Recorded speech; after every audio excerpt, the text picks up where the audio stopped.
దైవజనమా, ఓ చిన్న సాక్ష్యం. సోరారం జీడిమెట్ల ఏరియాలో 2 కుటుంబాలతో 2002వ సంవత్సరంలో మేము పరిచర్య ప్రారంభించాం. 2 కుటుంబాలతో ప్రారంభించబడిన పరిచర్య ఈరోజు వేల కొలదిగా దేవుడు విస్తరింపజేశాడు. యూట్యూబ్లో లక్షల కొలది ప్రజలు దేవుని కృపను బట్టి దేవుని వాక్యం వినటానికి దేవుడు సహాయం చేశాడు. సెంట్రల్ మందిరంలో ప్రతి ఆదివారం 3 ఆరాధనలు జరుగుతాయి.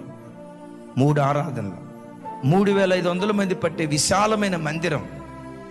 దేవుని కృప 3 ఆరాధనలకి, 2 ఆరాధనలకైతే మందిరం ఇరుకైపోతుంది. ఇక్కడ ఫిర్జాదిగూడలో ఉదయం 6:30కి ఫస్ట్ సర్వీస్, ఈవినింగ్ 7కి సెకండ్ సర్వీస్. ఓ స్థలం లీజుకు తీసుకున్నాం. కృప ఏంటో తెలుసా? మేము లీజుకు తీసుకున్న స్థలం ఒకప్పుడు బార్ అండ్ రెస్టారెంట్ అంట. ఆ బార్ అండ్ రెస్టారెంట్ని ఈరోజు దేవుడు మందిరంగా మార్చాడు. దేవుని మందిరంగా స్థలాన్ని మార్చాడు. అక్కడ 2 ఆరాధనలు జరుగుతాయి, సరిపో. ఎక్కడెక్కడి నుంచో ప్రవాహంలాగా ప్రజలు వస్తారు. కారణం ఏంటో చెప్పంటారా? మేము సేవ ప్రారంభించిన దినాల్లో